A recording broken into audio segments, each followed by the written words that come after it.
Wednesday, why did they help on the coach? Because all they do now, now the pure water and we support. Kobe Mapanda and that can I go. And that can I go to head to Amakona. So we go to Mabella. Ahead. Supply go. We are tired of Mumma.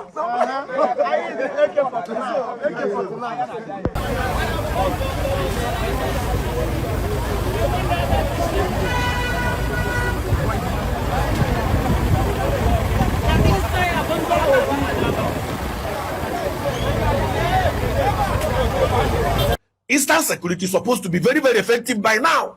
I don't know or don't understand why the Eastern governors refuse to allow that thing to exist. Since they said they have cleared all of them, see how these Islamic terrorists, herdsmen, Boko Haram guys are trooping to the east. Carry innocent man in Nandekalo put for prison. A man where they cry. They tell us, say, Fulani, they surround us. Fulani don't surround us. And I don't see them.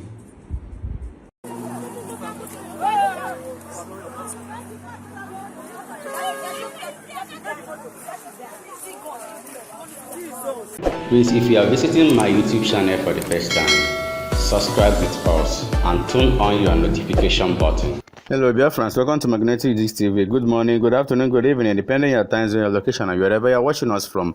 Today, being the 27th day of June 2026, we, the team of Magnetic Gist TV, is bringing news live and direct to you. Biafrans, thank God that the youth of Igbo land are already awakening. Guys, no, they smile anymore. The mother that is what you. Open in youth in the na some other smaller villages CDC around that area. If you can next year troops here out, we will see ma. We not buying obodo because na hanoro kepu na ndị Fulani batara obodo. So youth we organize your welfare we say gịnị na ha ga-afụfụ isi ha we kpagharịba n'obodo ozugbo. When I was ọhịa niile dị n'obodo, so ha na ebe akịta wee na-akọwa na ha need kwa support. So ọ bụrụ na video tụsara na video ọ this thing bụ ịmara aka esi were ishie these people ka nye ha support ha need mana nwekwa ihe na-akpa amụ na ebe a ha kwuru ọdọ ọ akpakwa amụ like that ha sịkwa na ha rụkwa tired of iji mma na ha neediri yotago na ha neediri ezigbo egbe ha ga-eji wee chekwa obodo because na ndị ahụ na-abịakwa bụkwa egbe wee na-abịa ha agaghị ejikwa mma wee na-anụsokwa ndị bụ egbe ọgụ mana thank God na ha pụtagoro because mmadụ echekwa obodo abụrụkwa obere ife so thank God maka ndị yutu Igbo ndị na-apụta ka ha chekwaba obodo ka eme ka eche ọfụna ihe na-agazi ọfụma n'ala Igbo.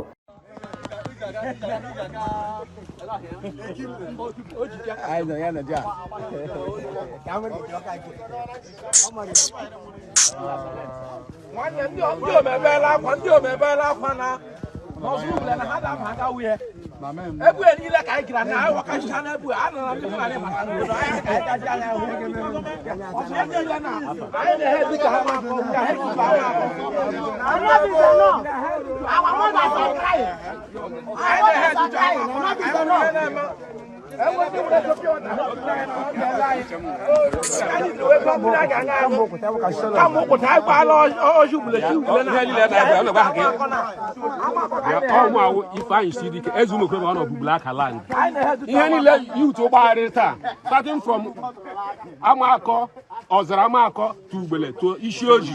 I was outside because no tell I can't remember I can go.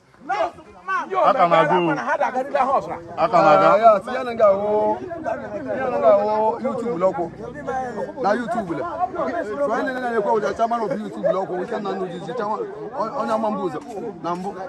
So Yan go down. I got assignment. You got to learn my battles, but I got to watch a billion hour. But I need to happen.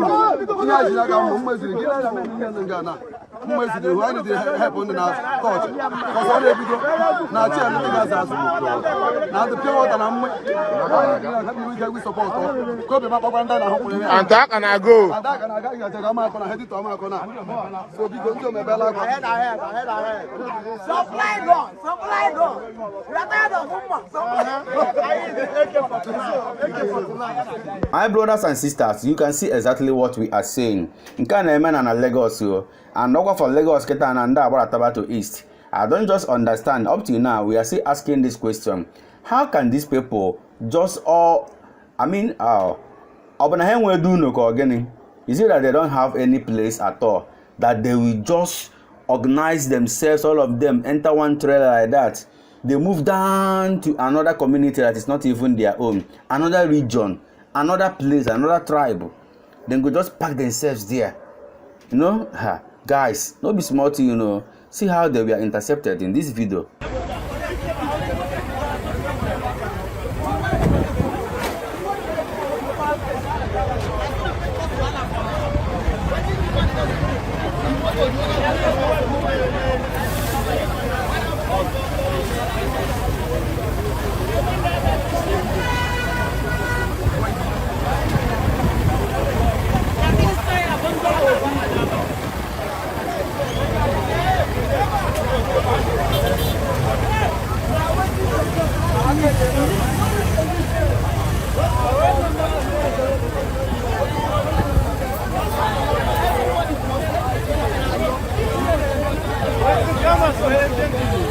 So Biafrans, the insecurity anyị na-ekwu okwu ekwe ihe ka na-eme ihe a moto si Imo steeti wee na-aga Lagos wepụta na ore na ndị ntọ mmadụ wee ataki ya dị moto. Thank God that na I don't know enwere onye nwụrụ na this incident. I don't know enwere onye nwụrụ because I want to be the full details of this particular incident. But thank God nene the video kono fo yes you eme.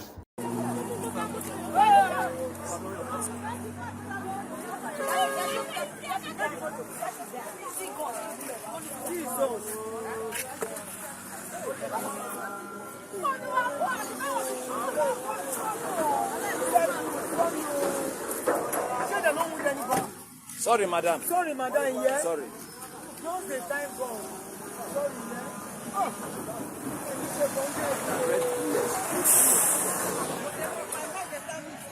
Our brother here when we say that now, is it not time to fund ESN that they will protect all the forests according to the way Mazen Nandekalo launched or established them? On our judge, you will say, Kedi Batadan and the Eastern governors, you will ESN when egwu. Now by hearing an emeno bodoketa. Take us wages there, and no since Yahana Bana, social the ESN. Now, Chuarefa, Kando Mekuma, or Jian was there for when I batazino bodo, when I bahana. Just get on 19 working to this video. Eastern security is supposed to be very, very effective by now.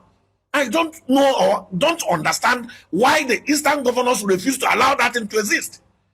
Since they said they have cleared all of them, see how these Islamic terrorists, herdsmen, Boko Haram guys are trooping to the east. Nobody should talk because we are in Nigeria. When you talk, they say they will eye you. Come and buy me. That we will close our eyes and allow these guys to take over our land, take over our bushes, take over our forests, and they say we don't have anywhere. We don't have forests. We don't have any land. They have lands. They don't want to allow their people to stay there. Here they wouldn't need too much. They say, the youth, but when they want to arrange, Moranya for what? What do you have that you can use to attack them? These criminals that go even to the barracks and attack people there. You don't have spiritual thing, you want to go against them? I won't know that you do the video also. I won't know that you get man. Enough of all these land security. That whole land security is bullshit, it's fuck up. It gave them opportunity even to come in and clear all of you there. Time will come, people will begin to run. Open your ears now and their eyes and see, hear, protect yourselves. We cannot allow them to, do what they are doing in the north, in the east also. We must condemn that totally. Enough of all this fear. It's only once a man dies. So when all of you are saying you are afraid, when you talk, they will come and carry you. When you do this, when you have discovered that these guys are criminals, bandits, and they are living in the bushes, preparing how to attack you, you are afraid of going to sell. It's better you go to sell than they come and buy you in the night or buy your parents. Whoever that is commanding them, their CSOs and whatever they call inland security, these guys are not effective. Tell me where they have successfully do what you can recognize or you can identify. These guys, the other time in Abara, I think somewhere near Futo. Habia make kidnapping. Babu Sande Mado. The other time, Nenu go heme. The other time, Lango along heme. Today, the information I went out about him be say. Tell us whole land, nonsense, catapult to. Is it what you want to use to go against Ndedi properly equipped? That at the time, the security agencies in Nigeria were complaining that they need to get better things to come against these guys. Now you are telling your youth to wake up. You know, Akologele, Abalan Tunana, MNNK, Onyola Muranya. Muranya to do what? If Muranya have your level in the moon, assemble yourselves and finish all of you there. Let our people begin to get what they will use to protect themselves. Government should approve it. Government should approve it. Don't allow these guys to begin to ransack the southeast the way they are doing in the north. Eastern politicians, I don't know what you guys are up to. I say, when you say no, Gaji represent, who represent their own wound. From the information I have now since 3 days, also by Nambise. Nde yutili le ngware na baare ibari agre himwene ge wone de ha ba jagane and nde yutu ko wone koshike mo ebe ole eja wone me na di la Facebook di na social media e wono ko to nde nche na de chenche no wa any system you know you can use to stop them to not to clear a community, because very soon some of you enter into IDP camps. Go to the rich and the poor there. Yes, the rich there can find way to leave the communities or the state, but they will keep on spreading and expanding. I don't think that the situation is not that the government especially say people are able to protect themselves. Then they give them catapult again with the AKs. Around you know. I think you believe that the most of the youth to today.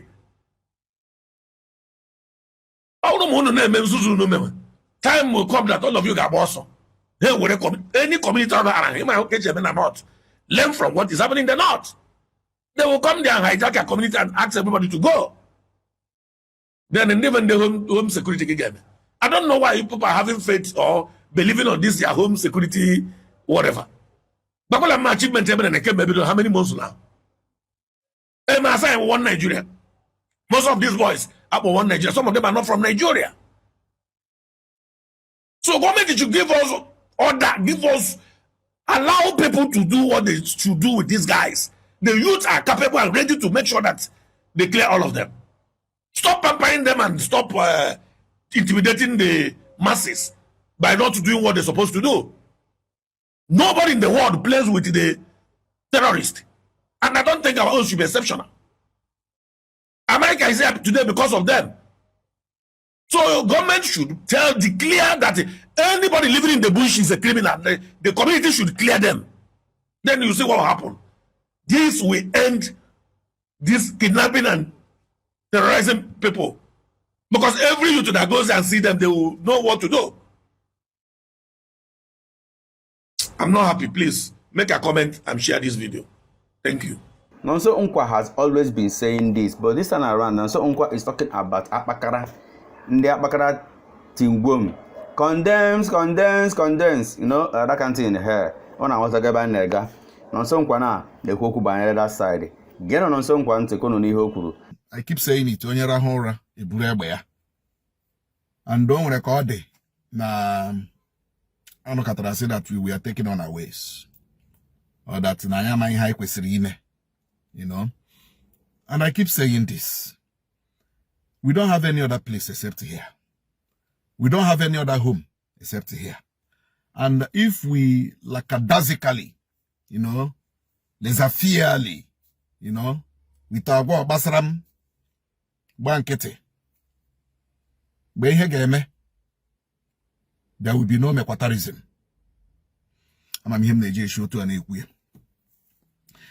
I want to advise communities, villages, nde such community should rise up to the occasion. villages, communities, nda bakara, kwara ngwongwo bakara kwa juo na that community. Ndị eze enwere n'obodo dị otu a, president generals enwere n'obodo dị otu a should rise up to the occasion. Akpakara awụghị ihe na-abata n'ime village. Akpakara awụghị ihe a na-ehime n'ime village. In a normal setting, a na-enwe obosara ala outside town. In a normal setting, a na-enwe obosara ala outside town. Amụwapụta ya sị ihe awụfọ ndị akpakara na-aghọta na ebe m na-eje. In a normal setting, ebe emejiri ihe ama, akpakara anaghị anọ na village. Akpakara anaghị anọ na village. Akpakara anaghị anọ n'ime town. A na-amawapụta ala ndị scrap niile. Lee na ebe a, or maybe on rentage. Go here, onye ọbụla cross port ya. Ka ebe ahụ ebe eji akpakara mara in a state. But unfortunately, n'Imo State, gị lee anya n'aka nri gị hụ ndị akpakara. Gị lee anya n'aka ekpe gị hụ ebe apakara akpakara. Ile anya n'ihu ihu ebe apakara akpakara. Lee anya n'azụ gị hụ ebe apakara akpakara. That is not how it's supposed to be. Kudoro bombo hero yesterday na number 1 Old Road. Onwe gasị na ọnụ ihe mere yesterday. Onwe gasị na ọnụ ihe mere ya 2 days ago. John agwagị ihe wụ bomb gbara ha. And the 2 of ndị akpakara tingwom nwụọ on the spot. Mara abụọ n'ime ha ndị akpakara nọ na tunnel old drainage. Ihe gbara ha knockout gbara mba.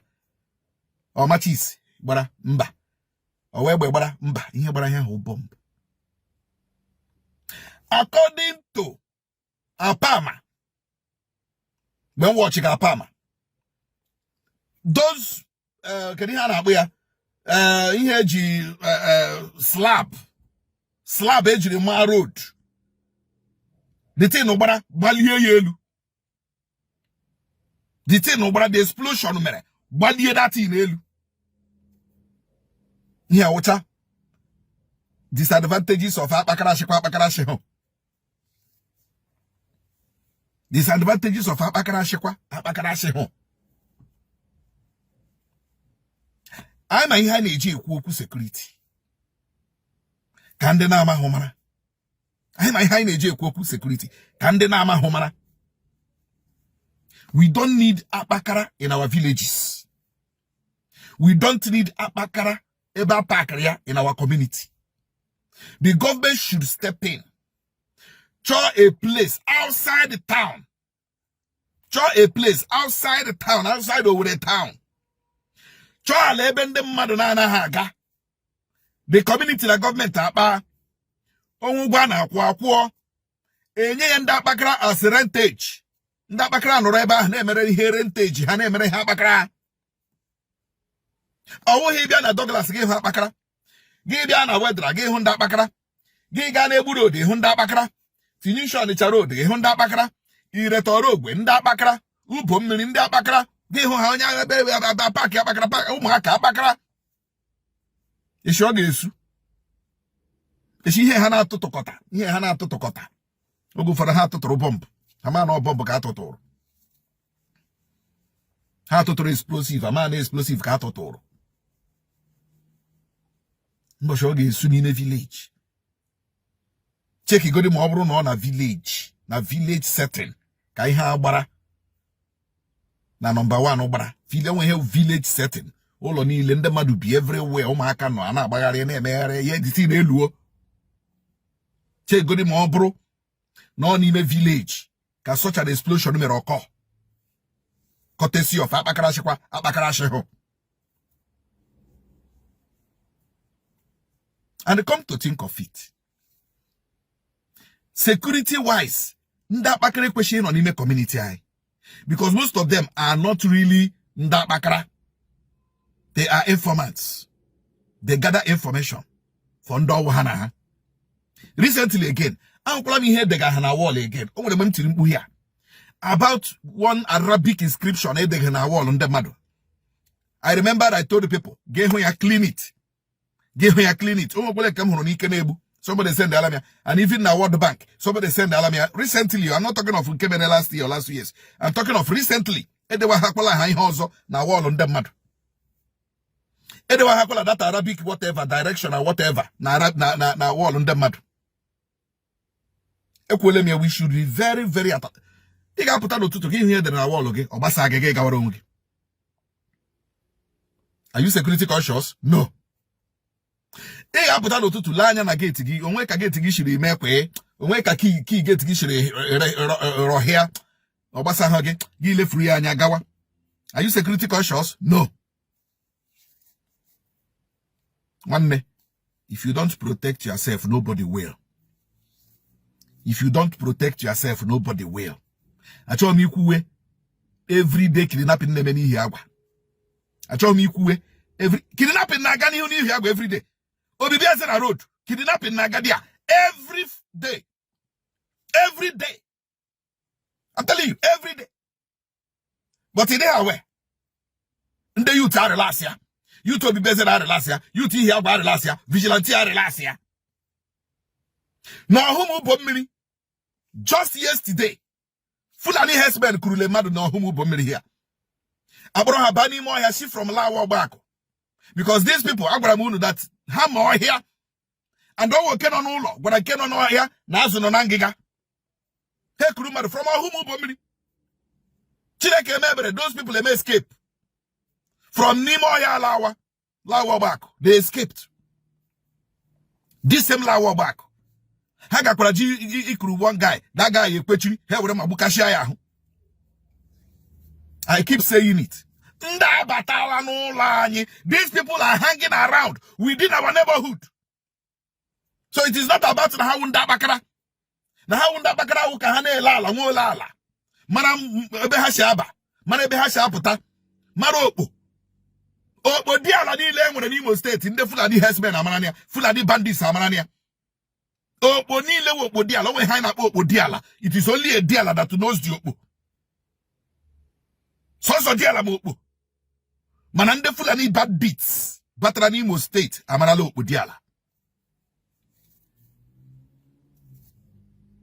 Nihonorum, I will be updating you. I will be giving you tips. I will be raising your consciousness. Osoge, fanyaka noko. Osoge, relax ya. Ihona ndi hiagwa. Obibiezena. Vigilante hiagwa. Vigilante obibiezena. Onwebe hem geku. Onwebe hem geku makunu. Mana for now, kai focus on nda bakara. Obru na nwere akpakara no na community. Obru na enwere nda akpakara, takiri akpakara na village unu. It is time for them to leave. It is time for them to leave. Now I know na this video.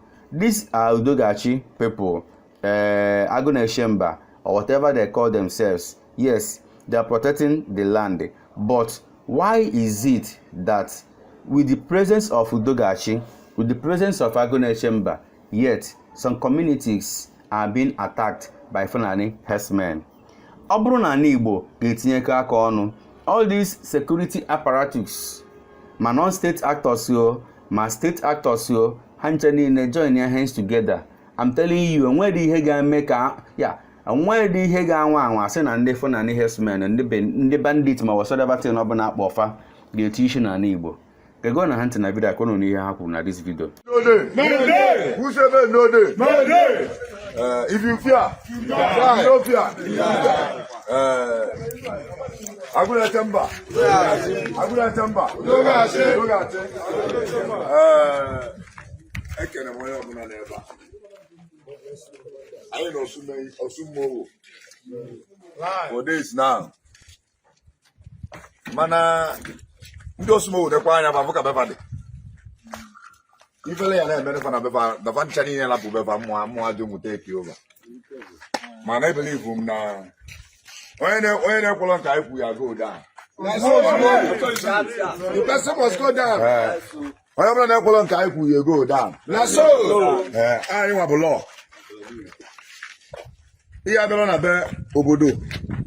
We go. We mado. We progress. If any need to be obodo bia, they don't know. Mado to know. They are doing in many places. Now after, we need to go see all of you. I was going to look at one of some more.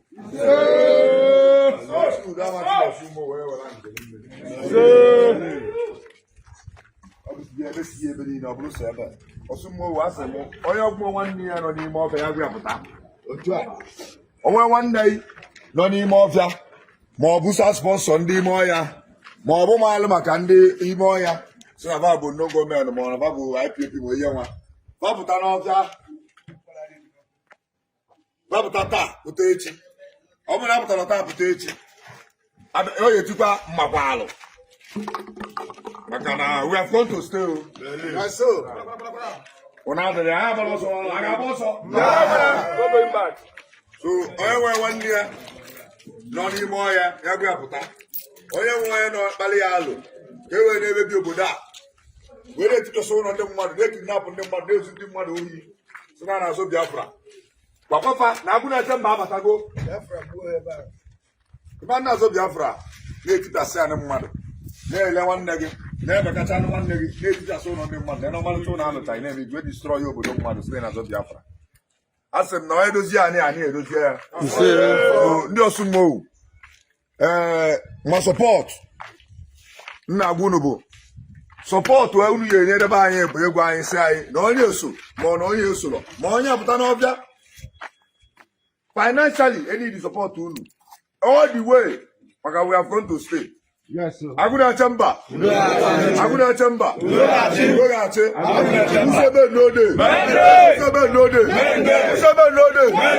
you fear, if you don't fear, all die and die. So, thank you. Our brother here, Moses, Commander, see no more. Just listen to him to hear what he said concerning the insecurity that is going on in Biafra land at the moment. Good morning, good afternoon, good evening, according to your time. Greetings to all of you that are in support of Biafra. Greetings to the lovers of freedom. This is See Me No More.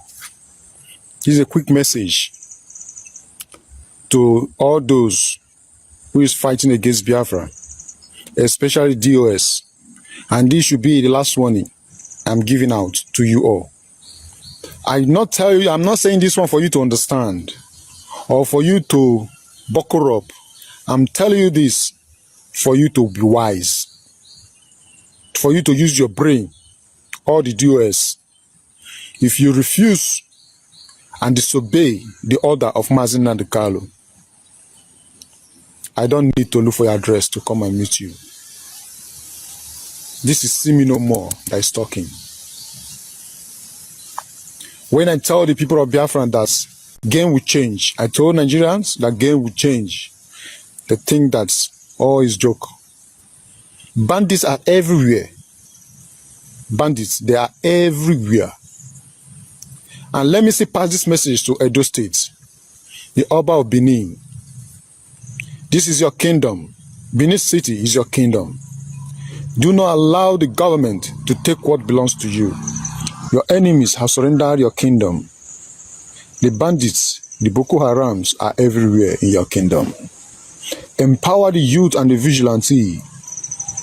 Let the vigilante rise to fight for you and protect your kingdom. Also the same message to Ebonyi. They are coming to Ebonyi. They are coming to destroy it. Everybody should be prepared. All Biafrans in the southeast, all the youth in the southeast, God will protect you all. But you people should be wise. Tiger base in Imo State. I shall give you this last warning. I don't want to see you or hear anything that say you people come to kill the innocents. Wherever you people kill, anywhere you people kill innocent souls in Biafra land, that tiger base in Imo State, I'm giving people the last warning to vacate in that place. Biafran land is not where you kill innocents, where you kill the people of Biafrans. Anywhere, any day, anytime I hear it again, we will come for you people. I don't care if you're tiger or a lion based, anything you may call yourself. As far as you are human, things will tell you, not me will tell you, things will tell you. Oh, hey Biafra. God bless Biafrans, and God bless the people of Biafrans, and God bless all freedom fighters, and God bless Biafra, and God bless Mazin Nandikalu, and bless Ngozi Orabweze, and bless Samuel Ekpa. It shall be well with you all. All hail Biafra. Mazi Asabuja is talking on exact thing na wakayishi na eme n'obodo. Kedu ka gesi we jido ndị Fulani ji AK-47 jido iri akwa ndị amị eme ha arrest order say from above asisi hapụfa ahapụ ha burukwa egbe ha bi ha burukwa akwa ndị amị aha chi chekwafa. Kedu ihe na-emezi ome n'obodo a? Disi nkịta na-agbaka Mazi Asabuja isi. Gene ntị kono n'ihe okwu na this particular video now. I greet people of Nigeria. General Sabuja, the great honor. The Amusu of Cherubin, the great honor. The Kwikwi of Sarah, the great honor. Person with debt, they in pocket. We carry and they walk around, the great honor. And they see how the country don't turn to Fulani own. My follow Southeast. My follow East. My follow Biafra. My follow IPOB. But I see how the country don't turn to Fulani own. It is open, it is clear. The country don't turn to Fulani own. But I see the battalion of Fulani where they see battalion. See the video, not I see the video. The battalion of Fulani, even police they greet them, uniform people they greet them. Even they hide their gun. Now they change and say that vigilante. You be small picking. We be small picking say you go be vigilante. If we not Southeast, if they catch vigilante, they resist vigilante gone. Southeast here. If they see any vigilante say police, they worry them, collect gun, collect money. See the worst part, I tell on what happened. So yesterday. For Akwa Ibom, they catch Fulani men with army uniform. Army uniform, Fulani men with AK. Community come out. Vigilante come out. Task force, everybody, areas come out. They catch them. Carry them, hand over to police. Carry them, reach police. In only 30 minutes, all that come. They release all of them. For Akwa Ibom. They release all of them. See the video. See, look at this. Fortunately, some of our guys were able to catch on this thing with their phones. So we have pictures of the fake army uniforms who were wearing. We're going to play for the whole world to see. The 18 AK-47. Police allowed them to carry and go. This is the same war song that was pronounced. The IG of police, and we've reported this thing to the highest order. 18 AK-47. Police allowed them to go in Akwa Ibom State.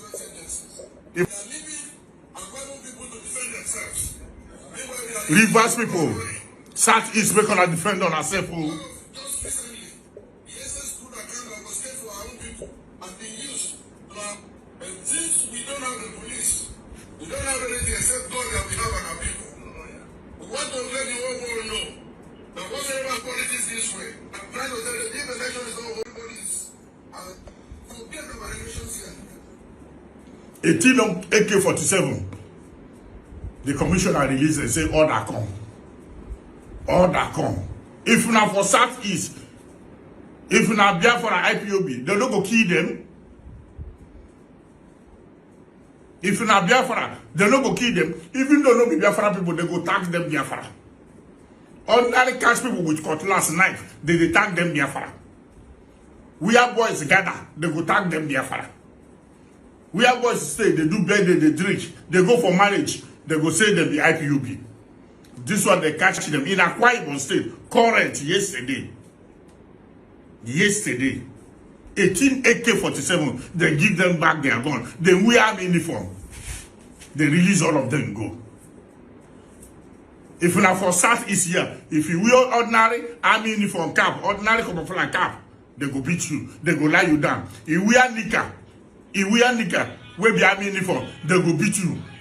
You go where? Tomorrow I say one Nigeria. 18 AK-47 in Akwa Ibom yesterday. They leave all of them go. Give them back their gun. They enter back bush. They say all that come from above. Maybe IG call or DIG call or AIG call or honorable member call. Nobody know. See what they do us. Now General Sabuja na go here declare wanted. Now General Sabuja na go here arrest him. God will punish you.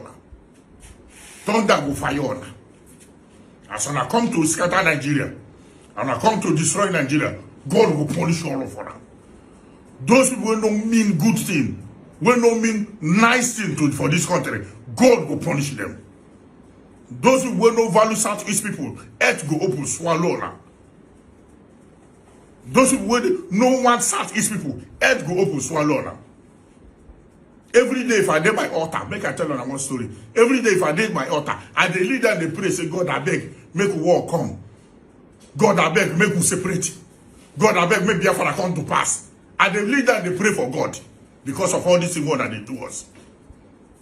Make I tell you the truth, and then they hide them. And they lead them for my altar, and they say, God, Chuko Kukabiama, Elohim, make Biafra come to pass. God, I beg, will separate us. Because this one that they do no be likeness. This one that they do no be love, no be unity. Brothers and sisters, our brother here in Akawa, based on say they post Nigerian army men na their account on Facebook concerning the civil war. I know they go to our brother Antikono know his own account of this particular topic. 30 months of war. One Nigeria survived. The Nigeria civil war 1967 till 1970 was one of Africa's most devastating conflicts. The Nigerian army fought to preserve the unity of the nation. On January 15th, 1970, General Yakubu Gowon declared no victor, no vanquish. This was still echo till today. This is coming from the Nigeria military Facebook page. And you know what this stands for. And then I decided to say, okay, let me go to the comment section and then find out what is happening. The first comment said, it's like this page is created just to fight the Igbos. That's an interesting question. Yes. Now, the second person said, is Yakubu Gowon happy with the situation in Nigeria? Another question. And ever since 1967, unity has remained and will continue to remain elusive in Nigeria. Biafra forever. On Aburi we stand. Because you know, that thing I read from the Nigerian military, they refuse to talk about the Aburi Accord because they are running away from that. Let's continue. This person said, one Nigeria my foot, and you guys fully East Nigeria. No problem. Now the next person now said, Biafrans, victory is coming soon. Unexpectedly, you saw it here first. Do you agree with that? Because to me, you know, pass like that. The next person now said, thank God Gowon and his people are buying in numbers now. And let me tell you something. We will dialogue again. And this time, we will be free. Biafra will be free. Must stand, not only stand, we will maybe say everything of Nana Prainike. Mark this word. You understand why I use those words? Because of Facebook guidelines.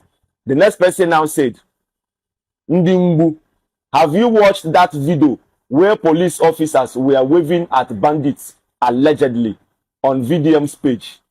You know, a few days back, was it on Friday or yesterday, when bandits were passing, you can see Nigeria police waving at the bandits. Yes, I can't post that kind of video because that is not my field. Now the next person now said, in one paragraph, what is the meaning of this post? Because actually this post make no sense to me. If what I just read, the post is not making, as in the post is meaningless. Anyway, let's continue. The next person said, thank God, Gowon is enjoying the unity of Nigeria now. Bam. You know, pass like this. You know, pass. Anyway, the next person now said, ask Gowon how his people are feeling now.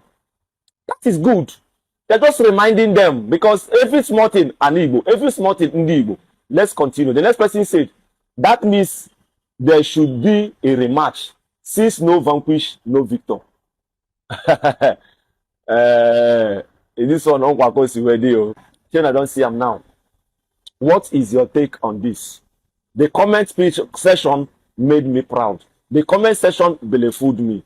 I thank these people to come out and air their voice. They have the freedom of speech and the freedom of talk. So now at your own, what is your take on this? Thank you everyone watching this video. Remember to subscribe with us, Magnetic Gist TV, for we remain the best. Let us interact in our comment section. We all love you. Bye.